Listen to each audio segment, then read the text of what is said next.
Assalamualaikum warahmatullahi wabarakatuh. Kembali lagi di channel Portal Dimensi dan tentunya masih bersama saya Kang Selamat di sini. Kali ini Kang Selamat akan membawakan kisah yang berjudul Antasena Mahendra, Setan Alam Kubur. Cerita ini ditulis oleh Ristori. Sebelum kita masuk ke ceritanya, buat kalian yang belum subscribe channel ini, tekan tombol subscribe-nya terlebih dahulu dan tekan tombol notifikasinya agar kalian tidak ketinggalan cerita terbaru dari Portal Dimensi. Gak usah berlama-lama lagi, langsung saja kita masuk ke ceritanya. Antasena Mahendra, Setan Alam Kubur.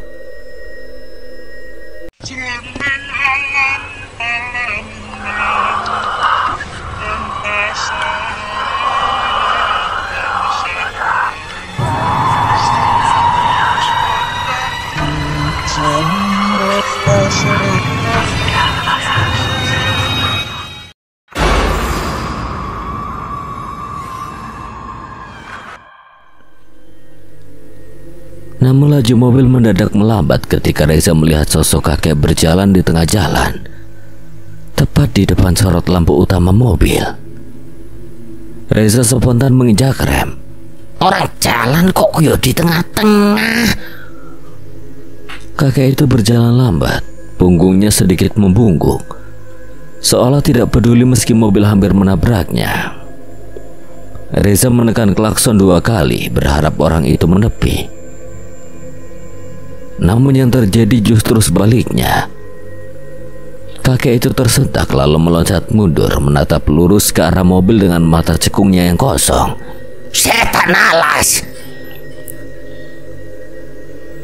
Mahendra mempersempit pandangan matanya. Dalam cahaya lampu mobil, tubuh kakek itu tampak kurus, tinggal kulit membalut tulang. Bajunya compang-camping penuh tanah merah dan kuku-kukunya panjang, runcing bagi pisau karat. Reza, jangan keluar dulu. Tapi Reza sudah terlanjur membuka pintu. Mbak, jalannya mbok di pinggir, ini jalan umum. Kalau ketabrak piye, Mbah? Setan bodoh, suka-suka hati kau ingin berjalan di mana? Cari mati kau ngatur-ngatur hidup gua. Bukan ngatur sampean, Mbah. Sampean ini kan sudah sepuh. Takutnya ada yang sengaja nabrak terus pergi gitu aja gimana? Siapa yang mau ngubur sampai nanti? Berani sekali kau mau menguburku lagi. Memangnya kau jagoan mana? Wis tuh kok domongi ngeyel. Kakek itu menatap Reza tajam, wajahnya menyeringai aneh. Setan bodoh, cari mati kau. Reza mengerutkan kening keheranan. Mahendra segera keluar dari mobil, hatinya bergetar aneh. Hawa dingin menyusup dari arah kakek itu. Langkahnya lambat, matanya tak lepas mengawasi setiap gerak sosok tua itu. Dan benar saja, dalam sekejap kakek itu lenyap dari hadapan Reza, seolah ditelan udara. Reza, menghindar! Namun sebelum Reza sempat bereaksi, hawa busuk menyergap dari belakang. Sosok kakek itu muncul tepat di punggung Reza, mengangkat tangan dengan kuku-kuku panjang yang siap menembus tengkoraknya. Mahendra hendak menerjang tapi tidak akan sempat. Namun nasib rupanya masih berpihak. Saat itu juga Reza tiba-tiba membungkuk ke bawah. Bukan karena sadar bahaya, melainkan karena jempol kakinya tiba-tiba terasa gatal. Aduh, gatal banget aku. Kuku panjang kakek itu meleset, hanya mengenai udara kosong. Wah. Reza baru menyadari bahaya ketika merasakan hembusan angin dingin di belakangnya. Mahendra tak menunggu waktu, ia segera menghentakkan kaki ke tanah, menyalurkan tenaga dalam dari pusarnya. Ajian Wiraga Kencana, sebuah ajian yang mampu membuatnya bergerak dengan cepat. Tanpa berpikir 2 kali, Mahendra menghantam dada kakek itu dan membuatnya terpental hingga membentur pohon jati di tepi jalan. Tubuh kurus itu terhuyung lalu berdiri lagi sambil tertawa parau. Lumayan bocah, tanganmu bukan tangan pemula. Mahendra berdiri tegap, tangannya masih bergetar menahan sisa tenaga dalam yang dilepaskannya. Mahendra menatap tajam. Kau menyerang tanpa sebab. Katakan siapa kau sebenarnya dan apa maumu? Kau duluan yang bikin aku kaget. Jangan malah nyalahkan aku, bocah-bocah bodoh. Lomba? Kalau Mbak gak jalan di tengah jalan, saya juga gak akan klakson sampean yang bodoh.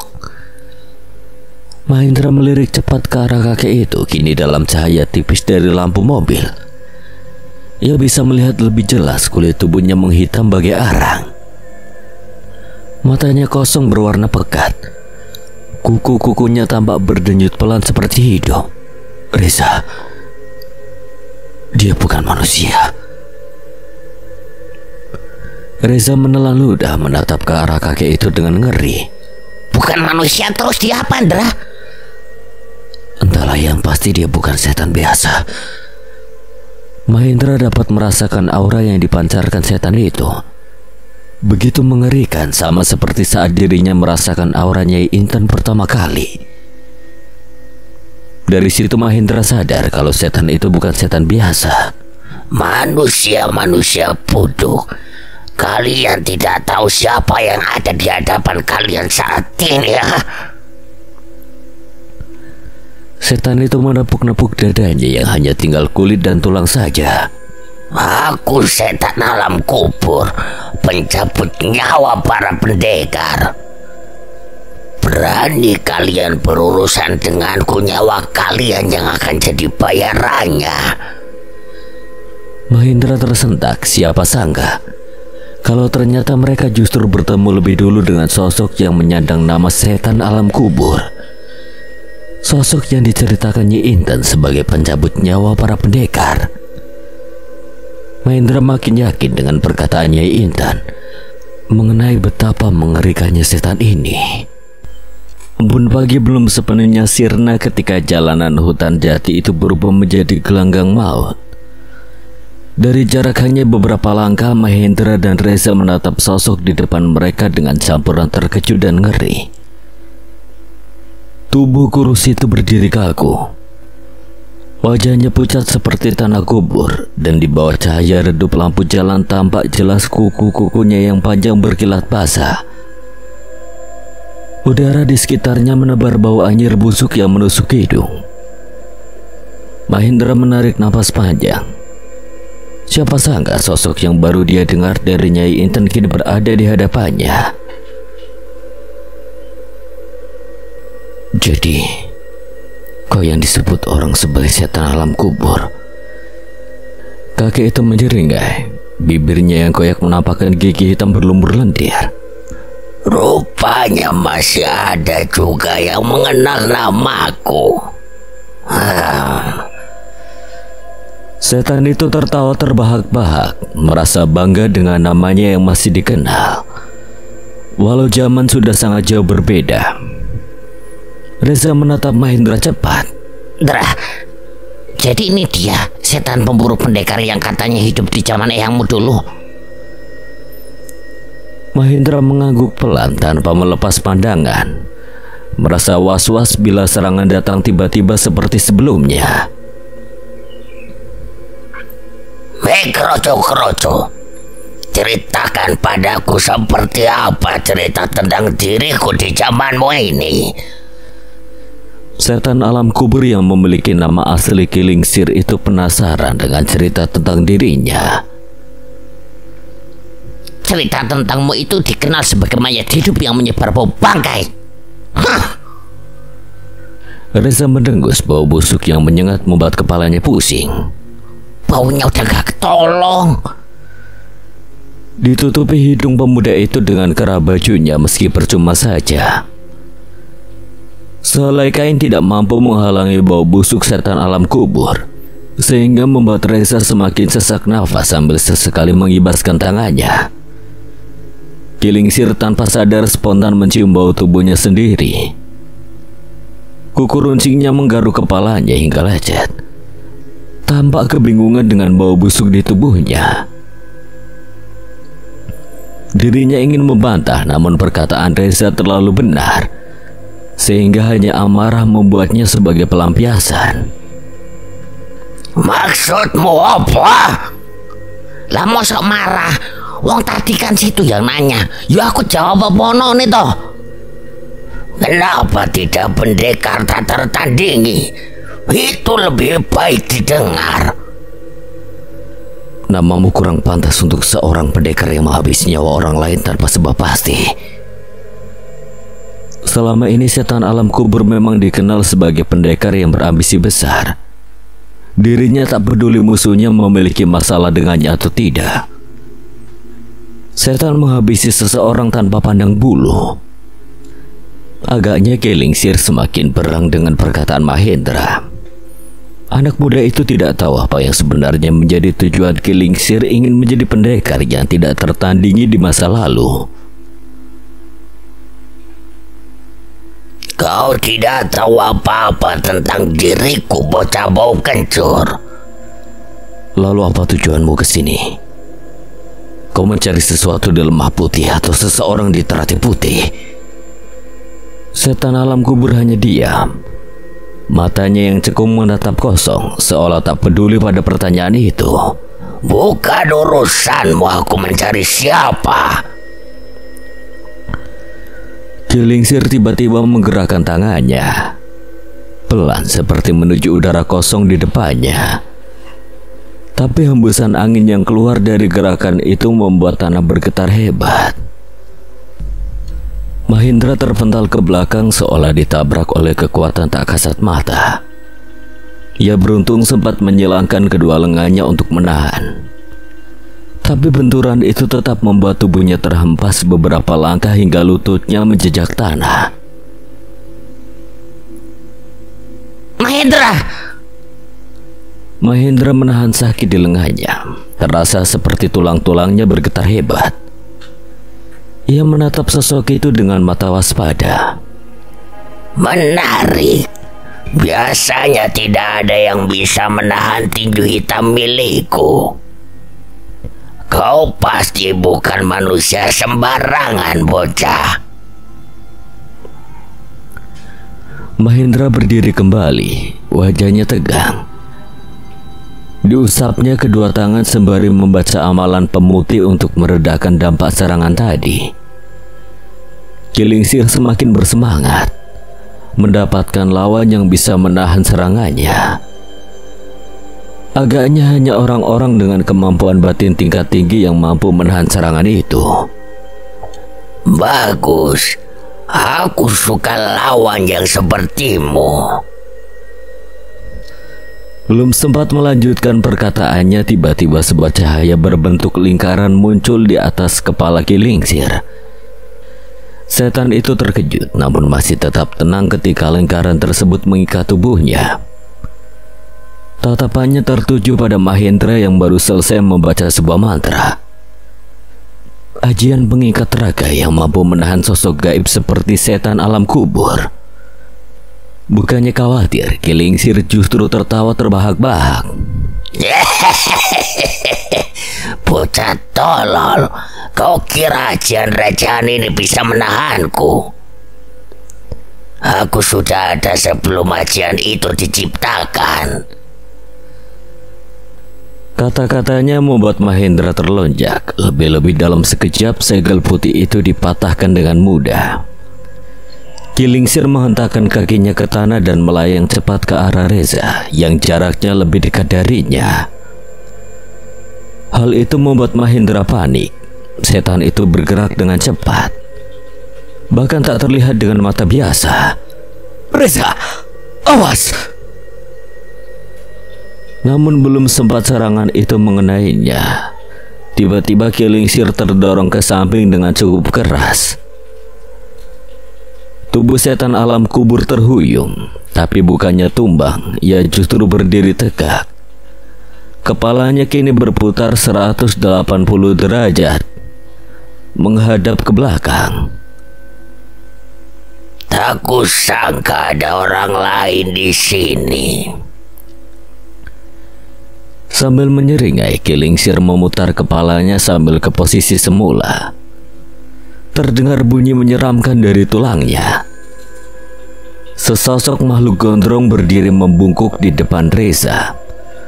Rambutnya panjang menutupi wajah. Itu adalah Kunchoro yang sudah dirasuki Jawoto. Sebelum serangan Kilingsir tadi mengenai Reza, Kunchoro yang sebelumnya tertidur tiba-tiba saja dirasuki Jawoto. Seolah makhluk gaib itu menyadari ancaman yang datang. Mahendra merasa lega. Serangan itu tidak mengenai Reza. Pandangannya kini tertuju pada Kilingsir yang sudah mengembalikan kepalanya ke posisi normal. Lumayan juga tinjumu, gondrong buduk.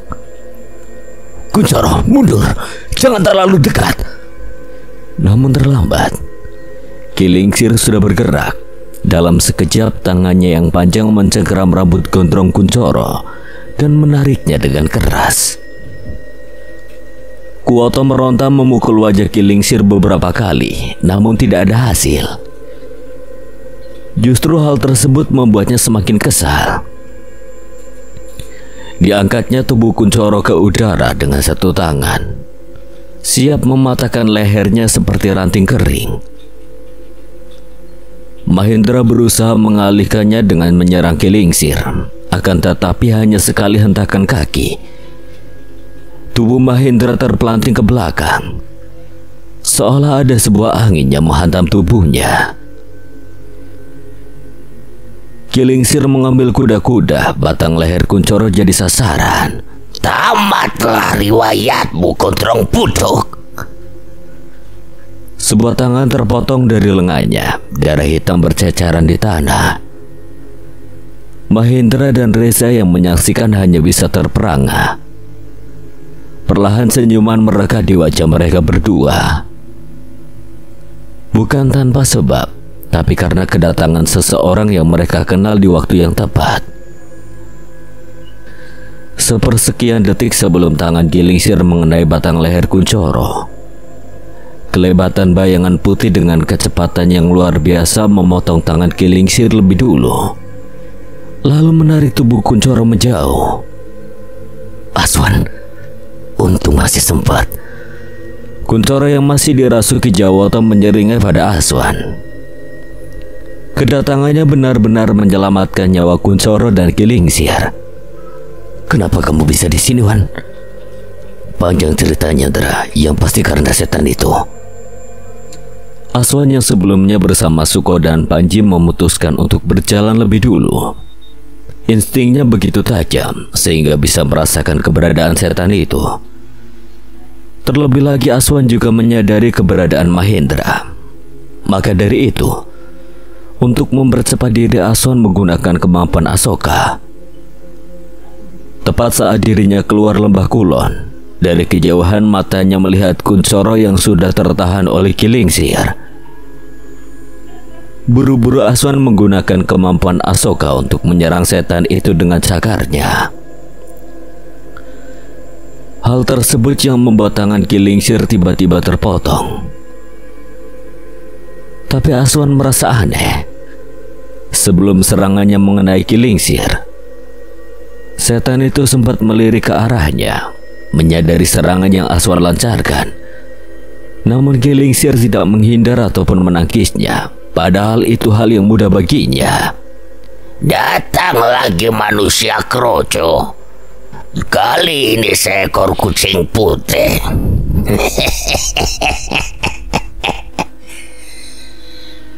Kilingsir tersenyum sinis. Darah hitam yang berceceran mendidih di tanah, mengeluarkan asap pekat yang berputar. Hingga dalam hitungan detik, tangan itu menyatu kembali ke tubuhnya. Woi, Tren, tangannya nyambung lagi. Kita tidak akan bisa mengalahkan setan itu meski tubuhnya terpotong-potong sekalipun. Setan ini sudah memakan banyak korban baru-baru ini. Tetap berhati-hati. Dia tidak akan ragu untuk menghabisi siapapun. Kilingsir menatap mereka satu persatu, matanya menyala merah pekat. Kalian semua menarik. Mungkin aku akan bersenang-senang dulu sebelum menghabisi teratai putih. Apa urusanmu dengan teratai putih? Bukan urusanmu, bocah kucing.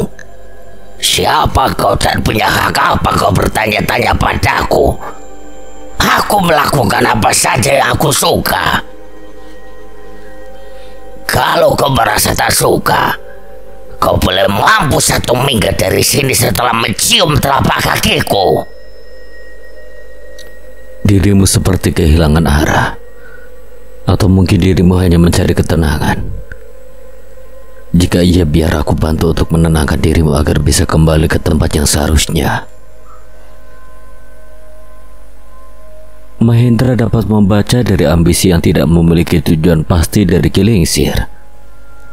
Namun yang tidak ia tahu adalah Kilingsir menyimpan sebuah alasan kuat yang membuatnya seperti sekarang. Apa katamu? Keparat, rupanya kau yang ingin lebih dulu mampus.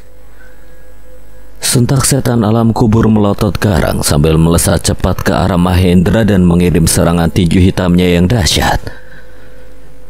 Dalam serangan pertama memang Mahendra mampu menghindar serangan Kilingsir.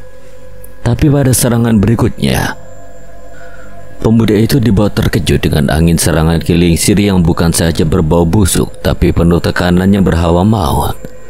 Hampir saja dengus Aswan ketika ujung kuku nyaris merobek punggungnya.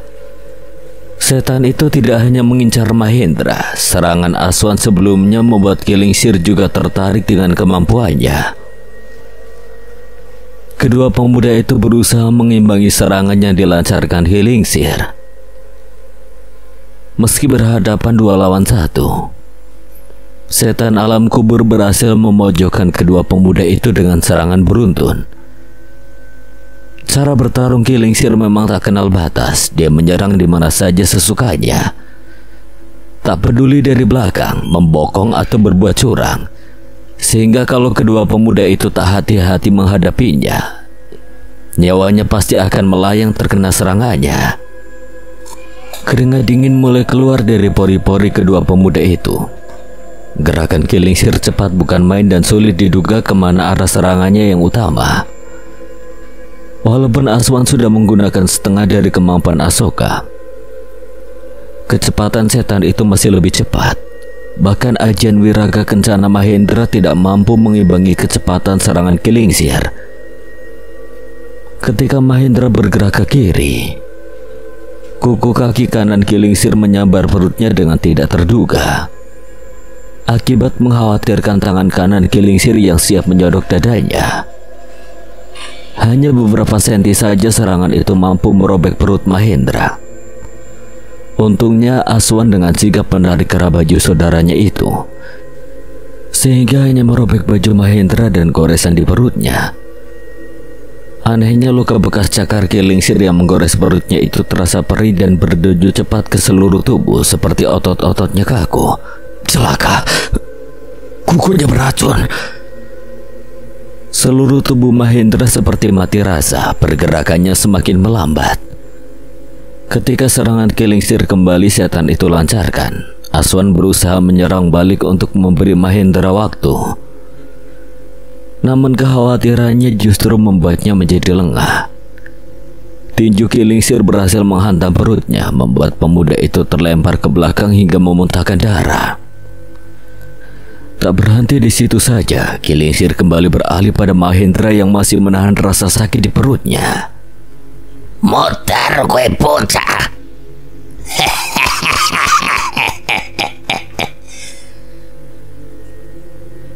Kuku runcing setan itu kembali melesat ke arah dada Mahendra. Pada saat-saat terakhir sebelum kuku itu menembus dada Mahendra, bayangan putih berkelebat lebih dulu menyerang. Kilingsir berputar di udara untuk mengubah serangannya. Reza, bawa Mahendra lebih jauh, teriak Aswad yang masih memberi perlawanan untuk menahan Kilingsir. Reza dan Kuncoro bergegas menghampiri Mahendra yang masih dengan keadaan kaku. Makin lama luka dari goresan kuku Kilingsir semakin terasa sakit. Kedua pemuda itu menopang tubuh Mahendra menjauh ke dekat mobil. Aswan masih menahan Kilingsir seorang diri.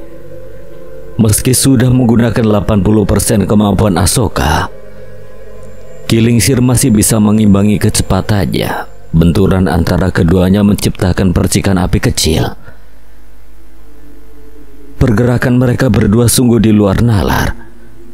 Hanya kelebatan putih dan hitam yang nampak dari keduanya. Setan alam kubur sangat menikmati pertarungan ini. Sebelumnya dari perguruan Gede Ulo dirinya tidak mendapatkan lawan yang mampu mengimbangi kecepatannya. Kau cukup hebat kucing putih, tapi ilmumu belum cukup untuk mengalahkanku.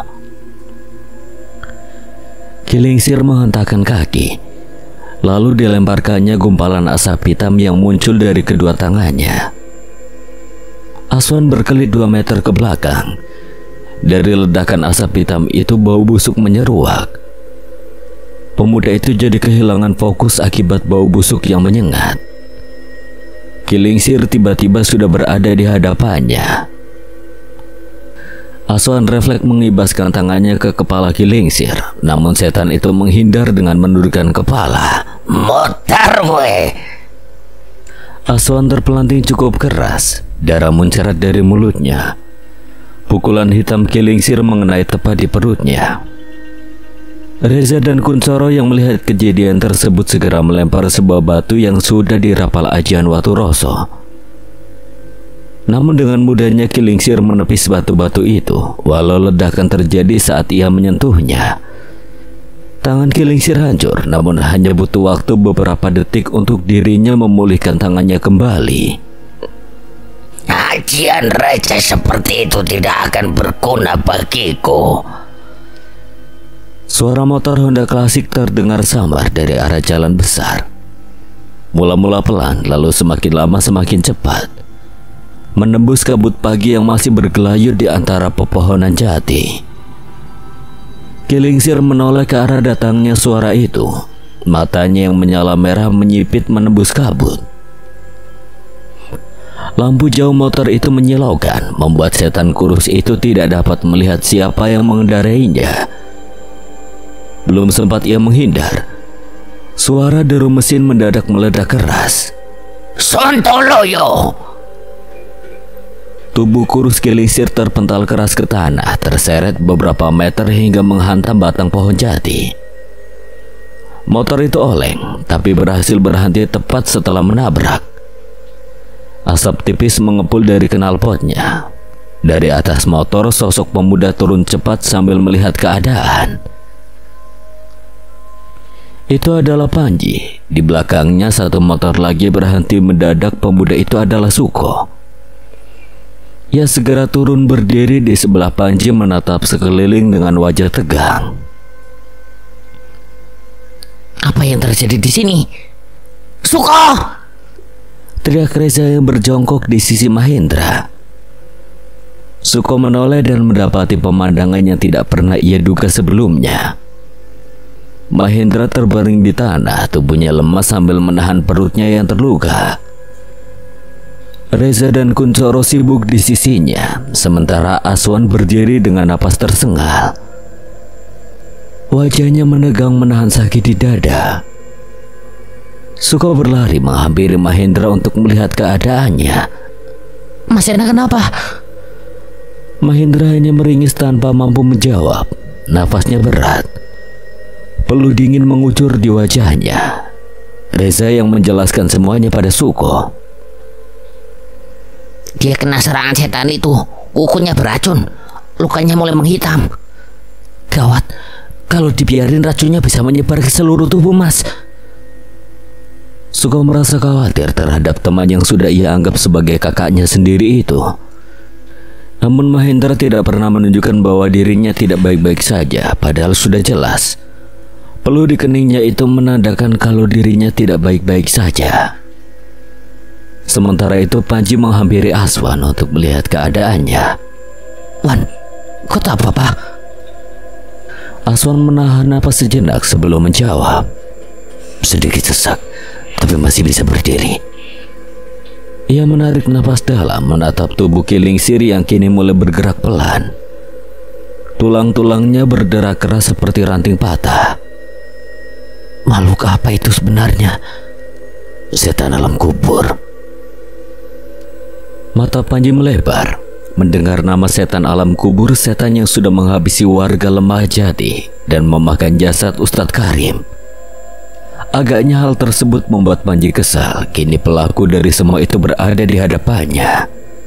Jadi dia setan alam kubur, ucap Panji dengan tatapan tajam menatap Kilingsir yang sedang melakukan peregangan tubuh. Dia bukan setan biasa. Meski tubuhnya dihancurkan sekalipun akan tetap pulih kembali. Suko berlari ke sisi Aswan dan Panji. Setelah melihat keadaan Mahendra, Suko tahu kalau lawan yang mereka hadapi ini tidak bisa dipandang bulu. Kenapa manusia-manusia lemah seperti kalian senang sekali menyerang secara mendadak? Sebaiknya panggil lagi orang-orang yang memiliki kemampuan seperti kalian sekarang, biar aku buat mampus kalian. Udara di sekitar seolah bergetar ketika Kilingsir menghentakkan kakinya. Suko dan Panji terdiam, merasakan hawa panas dingin menjalar di udara. Tubuh kurus Kilingsir kini berdiri tegak kembali. Meski barusan ditabrak motor dengan kecepatan tinggi, senyum miring menghiasi wajah setan itu. Suaranya serak namun nyaring menusuk telinga. Berani sekali kalian, bocah-bocah tak berguna berurusan dengan setan alam kubur. Urat-urat hitam muncul di lehernya. Matanya bersinar merah pekat. Dan dari kulit tubuhnya merembes asap hitam yang berputar seperti pusaran api neraka. Kalau aku tahu kau setan alam kubur, sudah kulindas kepalamu tadi. Kalian akan menyesal. Aku akan mematahkan tulang kalian satu persatu. Udara di sekitar bergetar. Tanah mulai retak di bawah kakinya. Aura hitam itu terasa seperti menekan dada, membuat jantung berdebar tak karuan. Aswan menatap dua rekannya lalu menunduk, menggenggam kalung pasopati di lehernya. Ia tahu tak ada pilihan lain. Panji, Suko, kita tidak bisa setengah-setengah menghadapi setan itu. Kalung itu memancarkan cahaya putih keemasan. Angin berputar di sekeliling Aswan, rambutnya berkibar. Matanya perlahan memancarkan cahaya perak yang tajam. Tubuhnya seolah dilingkupi aura harimau putih yang mengaum samar di balik kabut. Aku tahu, Mas. Untuk itu aku selalu membawanya. Suko menarik gagang keris Songgolangit peninggalan Baharto. Sejak kepergian simbahnya itu, Suko selalu membawa keris itu kemana-mana. Dirinya tidak ingin melihat orang lain merasakan apa yang ia rasakan. Kehilangan sosok yang sangat berarti bagi hidupnya benar-benar membuatnya terpuruk. Bahkan butuh 1 bulan untuk Suko bisa merelakan kepergian Baharto.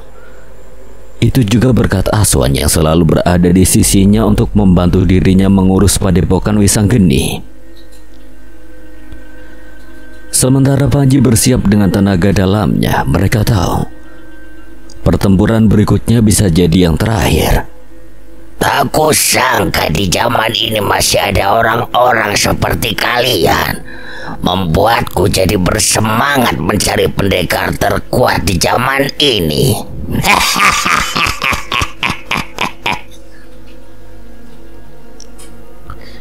Kilingsir memutar kedua tangannya, menciptakan gumpalan asap hitam yang muncul di antara kedua tangannya.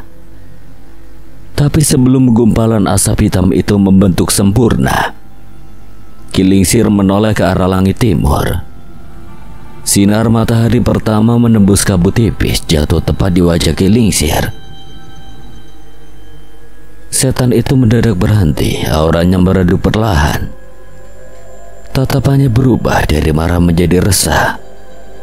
Ia memandangi matahari yang mulai menampakkan sinarnya, lalu mendesis keras. Kutukan pagi ini. Ia menoleh ke arah 3 pemuda yang berdiri di hadapannya. Wajahnya menegang.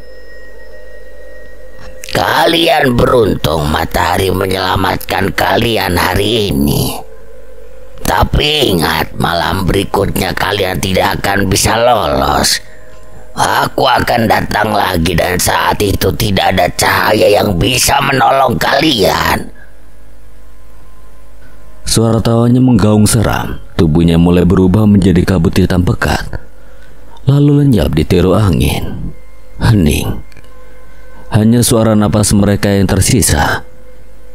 Ketiga pemuda itu menatap ke sekeliling, memastikan setan itu benar-benar pergi. Apa setan itu takut dengan cahaya matahari? Aswan menoleh ke arah timur, merasa aneh mengapa setan seperti Kilingsir takut dengan cahaya matahari. Harusnya dengan kekuatan yang dimiliki Kilingsir, cahaya matahari pun tidak akan membuatnya takut. Aswan merasa ada hal lain yang membuat setan itu memilih untuk mengakhiri pertarungan. Namun belum sempat mereka menerka lebih dalam segala kemungkinan, tiba-tiba dari arah belakang suara teriakan Reza bergema. Ia terdengar begitu panik. Wan, Mahendra dia pingsan. Ketiga pemuda itu buru-buru menghampiri tubuh Mahendra yang sudah tidak sadarkan diri. Luka di perut Mahendra kini tampak melebar. Urat-urat hitam menjalar sampai ke leher. Racun itu akan menyebar cepat. Kalau tidak segera diobati, jiwanya pasti bisa lepas tak lama lagi. Aswan panik, dirinya tidak memiliki kemampuan untuk menetralkan racun. Begitupun dengan yang lainnya, bahkan kemampuan Asoka sekalipun tidak bisa menetralkannya. Terus gimana mas? Kalau tidak segera diobati Mas Senakan? Aku tahu siapa yang bisa membantu teman kalian ini. Semua mata menoleh pada Panji dengan penuh harap. Kisagara ayahnya memiliki kemampuan untuk menetralkan segala jenis racun. Ilmu itu sering digunakan apabila terjadi konflik dengan perguruan Giri Ulo yang selalu menggunakan racun untuk mengalahkan Teratai Putih. Kita bawa dia segera. Aswan mengangguk. Tanpa membuang waktu, mereka segera membopong tubuh Mahendra ke dalam mobil. Cepat-cepat mereka menancap gas untuk menemui Kisagara di perguruan Teratai Putih. Suara mobil meraung meninggalkan hutan jati dengan kecepatan tinggi. Di kaca spion samar terlihat sisa asap hitam yang masih menggantung di udara. Jejak dari setan alam kubur yang menghilang bersama dengan kegelapan malam. Dan di ujung timur matahari pagi mulai muncul sempurna. Namun bagi mereka sinar itu bukan pertanda tenang, melainkan peringatan bahwa malam berikutnya akan jauh lebih mengerikan.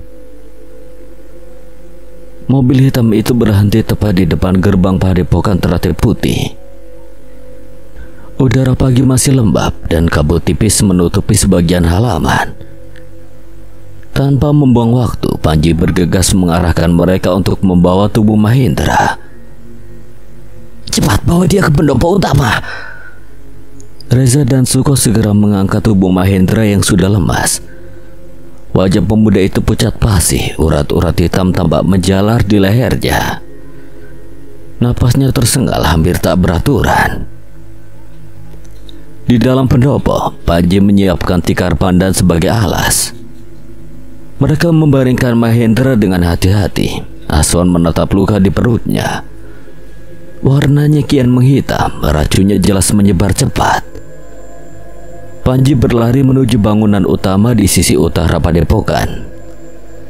Ia mengetuk pintu ruangan ayahnya, Kisagara yang saat itu tengah berbincang bersama Kirano. Romo, ada yang sekarang di pendopo, tolong bantu dia. Kisagara membuka matanya, sinar lembut terpancar dari wajah tuanya yang berwibawa. Siapa yang sekarat? Teman Aswan Romo, namanya Mahendra. Dia terluka parah dan tubuhnya menghitam karena racun. Begitu mendengar kata racun, Kiranu dan Kisagara saling berpandangan. Keduanya segera bangkit dari posisi duduknya dan berjalan cepat mengikuti Panji. Begitu tiba di pendopo, Kiranu menahan napas panjang. Tubuh Mahendra memang tampak mengenaskan. Urat-urat hitam menjalar seperti akar bahkan sampai ke wajah. Racun apa ini? Cepat sekali menyebar. Kisagara berlutut di sisi Mahendra, tangannya menyentuh pergelangan tangan pemuda itu, mencoba merasakan aliran nadinya. Ia memejamkan mata sebentar lalu berkata lirih, "Ini bukan racun biasa. Ini racun dari alam yang tidak seharusnya menyentuh manusia." Baru kali ini Kisagara melihat racun semengerikan itu. Bahkan racun mematikan milik perguruan Gede Ulo dirasanya bukan apa-apa dibandingkan racun yang bersarang di tubuh Mahendra. Panji, apa yang sebenarnya terjadi? Kami bertarung dengan setan alam kubur, Ki. Ucapan itu membuat Kiranu tersentak. Apa? Kalian berhadapan dengan setan itu? Suaranya meninggi antara tak percaya dan khawatir. Aswan hanya mengangguk pelan. Setan itu ingin menuju padepokan Teratai Putih. Dan saudaraku ini kebetulan berpapasan dengan setan itu saat ingin berkunjung ke sini. Kisagara tidak ikut bicara. Ia memejamkan mata lalu berkata pada Panji, "Ambilkan aku sebaskom air." Tanpa bertanya, Panji berlari ke dapur. Tak lama kemudian ia datang dengan baskom berisi air sumur yang masih dingin. Kisagara menggulung lengan bajunya, duduk bersila di samping Mahendra. Suasana seketika hening. Kisagara menautkan kedua tangannya membentuk mudra di depan dada. Bibirnya bergetar membaca mantra kuno dalam bahasa Sanskerta yang lembut namun kuat. Begitu kedua telapak tangannya menyentuh air, permukaannya beriak memantulkan cahaya keperakan. Itu ajian banyu putih, warisan ilmu penyucian tertinggi dari Teratai Putih yang hanya dimiliki oleh pemimpinnya. Air di dalam baskom berputar pelan seolah hidup. Kisagara mengangkat sebagian air itu di telapak tangannya, lalu menempelkannya perlahan di atas luka Mahendra. Begitu air menyentuh kulitnya, terdengar suara mendesis lirih. Cairan hitam keluar dari luka itu seperti asap pekat dan terserap masuk ke dalam air yang kini berubah warna menjadi kelabu gelap. Panji menahan napas melihatnya. "Romo, bawakan baskom baru, airnya sudah kotor." Panji berlari mengambil baskom kedua. Proses itu berulang. Setiap kali air bening itu disentuhkan ke tubuh Mahendra, racun hitam mengalir keluar. 1, 2, 3 buah baskom penuh berubah pekat kehitaman. Kiranu memperhatikan dengan wajah tegang. "Tak kusangka setan itu memiliki racun seperti ini." Kami sendiri juga tidak mengiranya. Baskom keempat diangkat. Kisagara mulai tampak lelah, nafasnya berat. Keringat menetes dari pelipisnya, namun ia tidak berhenti. Ia mengulangi mantra yang sama, mengangkat air terakhir dengan telapak tangannya yang gemetar dan meletakkannya perlahan di dada Mahendra. Kali ini cahaya putih menyala lebih terang. Suara mendesis terdengar lebih panjang. Racun terakhir keluar seperti kabut hitam tipis, lalu lenyap bersamaan dengan air di tangannya. Mahendra mengerang pelan. Urat-urat hitam di tubuhnya perlahan menghilang. Wajahnya mulai memucat normal kembali. Kisagara menurunkan tangannya, menarik napas panjang dan menatap mereka semua. "Racunnya sudah berhasil ditarik keluar, tapi racun itu tidak hanya melukai raganya, ia juga mencederai sukmanya. Butuh 3 hari penuh agar jiwanya bisa pulih." Terima kasih, Ki. tanpa bantuanmu Mahendra pasti tidak akan bertahan. Kirana duduk di sampingnya, menatap tubuh pemuda itu yang kini tampak tenang. Setidaknya dia selamat, tapi kita tidak boleh lengah. Setan itu tidak akan berhenti. Kami akan berjaga, Romo. Baik, bawa dia ke kamarmu, Panji. Biarkan dia istirahat. Aku akan menyiapkan pelindung di sekitar padepokan. Jika makhluk itu datang lagi, ia tidak akan bisa menembus batas Teratai Putih dengan mudah. Panji, Reza dan Suko segera membopong tubuh Mahendra menuju kamarnya. Aswan mengikuti di belakang, masih menatap wajah Kisagara yang tampak khawatir. Pagi itu matahari sudah sepenuhnya naik di langit timur. Namun di balik sinar hangatnya mereka tahu, malam berikutnya belum tentu membawa ketenangan. Di ujung pendopo, air hitam yang tersisa di 5 baskom itu bergetar pelan, seperti masih menyimpan sisa kehidupan. Dan dari dalamnya samar terdengar suara lirih, suara tawa Kilingsir yang seolah berjanji akan datang kembali. Angin sore berhembus pelan di halaman padepokan Teratai Putih.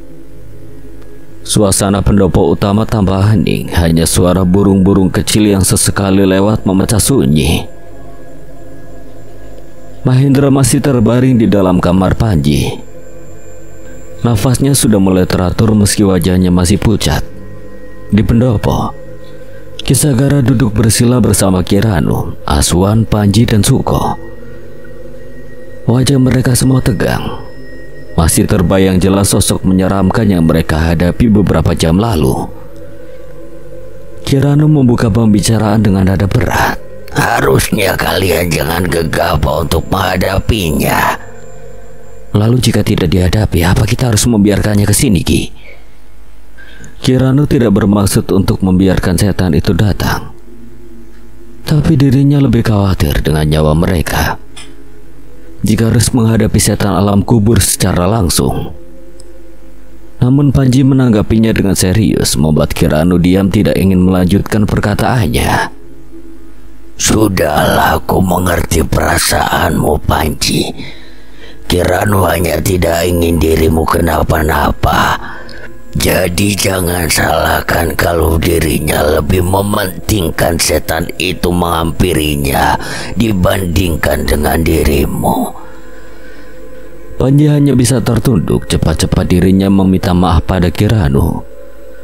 Tidak ada yang harus disalahkan, kepedulian mereka satu sama lain sangatlah besar. Jadi wajar saja kekhawatiran itu merajuk pada amarah mereka. Kisagara menarik napas panjang. Sebelumnya dirinya membaca buku-buku catatan peninggalan leluhurnya, dan kebetulan menemukan catatan yang menyebutkan nama setan alam kubur. Setan alam kubur, sosok yang katanya tidak bisa mati meski tubuhnya hancur berkali-kali. Tapi aku tidak pernah menyangka ia akan muncul kembali di masa ini. Panji yang duduk di sebelahnya menatap ke arah ayahnya, mencoba memahami arah pembicaraan. Romo, kami juga mendengar dari Mbah Darmo di desa Lemah Jati. Katanya setan itu memakan jasad seorang ustadz. Sebenarnya ilmu apa yang diamalkan sampai harus memakan jasad itu? Kalau itu benar, maka apa yang dilakukan setan itu bukan tanpa alasan. Lelaku seperti itu dikenal di masa lalu sebagai bagian dari ilmu hitam tertua. Ilmu yang dulu digunakan oleh para penganut aliran gelap untuk melawan golongan putih. Ilmu itu bukan sekedar kekuatan gelap, ia memakan keseimbangan alam. Semakin suci orang yang dijadikan tumbal, semakin kuat kekuatan yang diperoleh pelakunya. Hal ini sering terjadi di zaman dulu, kegelapan yang selalu ingin melenyapkan kebaikan. Aku membaca catatan leluhurku yang menyebutkan nama setan alam kubur. Ada satu makam di bukit perbatasan antara Lembah Kulon dan hutan jati. Tempat itu disebut Bukit Lingsir. Di sanalah dulu dimakamkan seorang pendekar yang dikenal dengan ilmu paling mengerikan di zamannya. Makam itu bukan makam biasa, karena tubuhnya disegel dengan darah orang-orang suci agar tidak bisa bangkit kembali. Bukit Lingsir? Jadi itu makamnya Ki Lingsir? Ya, kalau segel itu benar terbuka karena darah orang berhati baik menetes di sana, maka kebangkitan makhluk itu tak terelakkan. Panji terdiam. Ia memandang wajah ayahnya yang kini terlihat muram. Tapi Romo, apa sebenarnya tujuan makhluk seperti itu? Mengapa bangkitannya untuk mengambil nyawa orang tanpa sebab? Ki Sagara menatap anaknya. Dalam catatan peninggalan leluhurnya tertulis kalau Ki Lingsir dulunya seorang pendekar sakti dari aliran putih. Tapi karena haus akan pengakuan, ia menantang pendekar-pendekar hebat dari seluruh tanah Jawa. Ia ingin membuktikan bahwa dirinya tak tertandingi. Namun di balik semua itu, ada seorang wanita yang menjadi sumber ambisinya. Seorang perempuan berilmu hitam yang memikat hatinya. Wanita? Wanita itu bukan manusia biasa. Ia hidup di antara kegelapan dan keabadian. Dan demi cintanya pada wanita itu, Ki Lingsir rela menukar jiwanya. Sang wanita menolak cintanya kecuali jika Ki Lingsir mampu mengalahkan seluruh pendekar sakti di tanah Jawa, baik dari aliran putih maupun hitam. Dan untuk memenuhi syarat itu ia menjual jiwanya.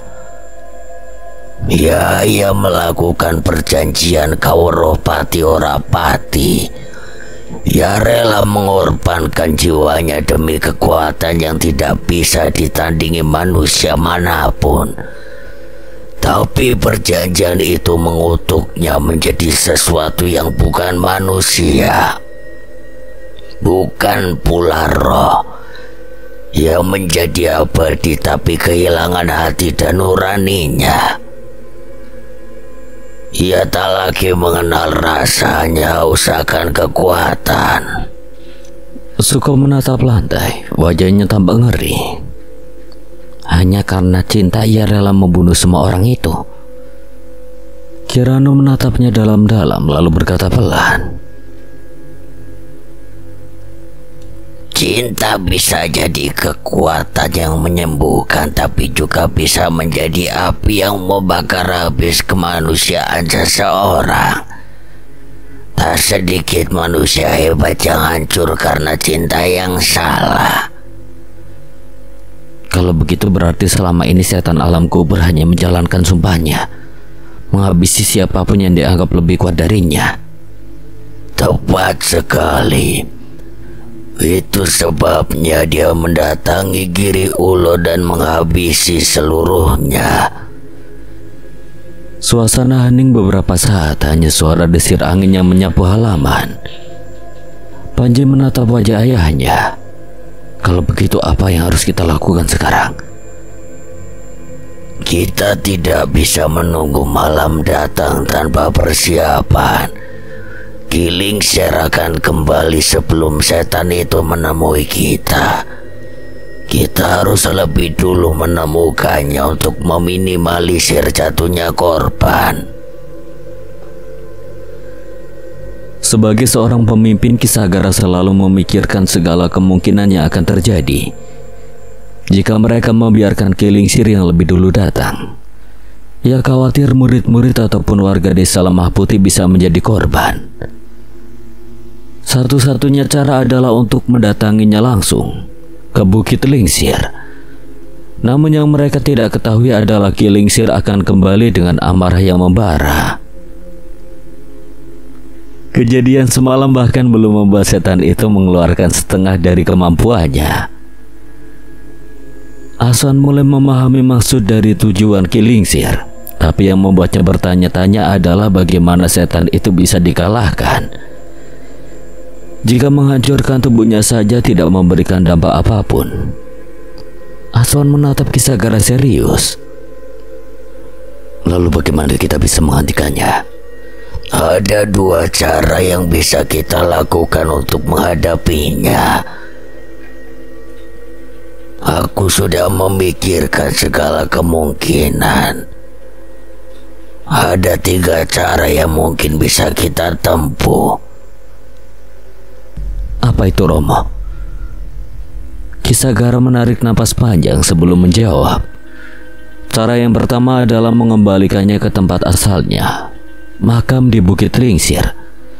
Tapi untuk menyegelnya kembali dibutuhkan darah seseorang yang berhati suci. Darah manusia yang memiliki budi pekerti sempurna. Kirana menimpali pelan. Itu artinya harus ada yang dikorbankan. Pengorbanan? Maksud Kirana nyawa manusia? Ya, segel darah itu hanya bisa bertahan bila darahnya berasal dari orang yang tulus menyerahkan dirinya untuk menutup gerbang kekuatan jahat itu. Tapi aku tidak akan memaksa siapapun untuk melakukannya. Itu juga bukan pilihan yang aku inginkan. Suasana pendopo mendadak hening, tidak ada satupun yang bicara. Jika melakukan pengorbanan itu sama saja dengan penumbalan. Kisagara dan yang lainnya tidak akan menggunakan cara tersebut. Lalu kemungkinan yang kedua, membawanya bertemu dengan tujuannya. Kilingsir bangkit karena ikatan masa lalunya, sumber dendam dan cintanya yang tak terselesaikan. Jika kita bisa mempertemukannya dengan sosok yang ia cari, mungkin kutukan abadi itu akan berakhir. Wanita yang dulu ia cintai. Benar, tapi itu hal paling mustahil. Karena sesiapapun wanita itu, kemungkinan besar sudah tiada sejak ratusan tahun lalu. Dan meski jiwanya masih gentayangan, kita tidak tahu di mana harus mencarinya. Panji menunduk berpikir dalam. Kalau begitu hanya ada satu pilihan yang tersisa. Kisagara menatap Panji lekat-lekat. Benar, pilihan terakhir adalah menggunakan kitab pelebur jiwa. Ucapan itu membuat semua orang di pendopo sontak menegakkan tubuh, bahkan Kiranu sampai terbelalak. Kitab itu masih ada, Ki? Tanya Aswan yang merasa sedikit lega. Sebelumnya kedatangan Aswan dan Suko adalah untuk menanyakan kitab pelebur jiwa. Masih tersimpan di ruang bawah tanah padepokan ini. Itu warisan leluhur Trajayangkara, kitab yang diciptakan untuk menghancurkan roh terkutuk, bahkan yang hidup abadi sekalipun. Jadi kitab itu benar-benar bisa digunakan untuk menghancurkan Kilingsir? Bisa, tapi hanya jika dibacakan oleh darah murni Trajayangkara. Itulah syarat utama yang tertulis di halaman terakhir kitab itu. Jika bukan darah murni yang membacanya, maka kitab itu akan menolak dan bisa berbalik memakan penggunanya. Maksudnya hanya keturunan asli yang bisa melakukannya? Betul. Dan sayangnya darahku tidak murni. Aku hanya mewarisi separuh garis keturunan dari ayahku yang berdarah Jayangkara. Tapi darah murni itu masih ada dalam keluarga ini. Semua mata langsung tertuju pada Panji. Pemuda itu tertegun tidak mengerti maksud ayahnya. Apa maksud Romo? Darah murni Jayangkara mengalir di tubuhmu, Panji. Mendiang ibumu dan diriku adalah keturunan langsung Jayangkara. Kau mewarisi keduanya, itulah sebabnya hanya kau yang bisa menggunakan kitab pelebur jiwa. Panji terdiam. Dada mudanya berdegup keras antara terkejut dan takut. Tapi juga ada semacam panggilan dari dalam dirinya. Kalau begitu, biarkan aku yang melakukannya. Asal kau tahu kitab pelebur jiwa bukan sembarang ilmu. Ia tidak hanya memusnahkan roh lawan, tapi juga bisa menguras sukma penggunanya. Sekali salah langkah, jiwamu bisa ikut melebur. Aku sudah memutuskan, Ki. Kalau darahku bisa menghentikan setan alam kubur, maka aku akan melakukannya. Aku tidak mau lebih banyak nyawa menjadi korban. Ki Sagara menatap anaknya lama sekali, seolah ingin memastikan keputusan itu bukan karena emosi semata. Lalu perlahan ia tersenyum tipis. Darah Jayangkara memang selalu begitu. Tegas, keras kepala, tapi penuh tekad. Kau sadar resikonya? Ilmu sekuat itu pasti menuntut balas. Aku tahuan. Tapi kalau bukan kita yang menghentikan makhluk itu, siapa lagi? Kalau begitu kita harus bersiap. Tapi jangan lupa, tubuh kita semua sudah terlalu lelah. Kita butuh waktu untuk memulihkan tenaga. Benar. Jangan gegabah. Lawan kita bukan sembarang makhluk. Ia sudah hidup berabad-abad dan memakan kekuatan dari ratusan jiwa. Kalau ingin menghadapi dia, kita harus dalam keadaan sempurna. Tubuh, batin, dan niat. Ki Sagara bangkit perlahan. Istirahatlah lebih dulu. Sore nanti kita akan membuka ruang bawah tanah untuk mengambil kitab itu dan Panji. Iya, Romo. Mulai malam ini darahmu bukan hanya darah seorang anak Ki Sagara, tapi darah leluhur yang akan menentukan keseimbangan antara dua alam. Aku siap, Romo. Di kejauhan di balik perbukitan lembah Kulon, terdengar suara tawa lirih, suara yang sama dengan tawa yang dulu muncul dari tanah pemakaman. Suara Kilingsir yang menandakan malam berikutnya akan membawa darah, kutukan, dan pertempuran yang belum pernah mereka hadapi sebelumnya.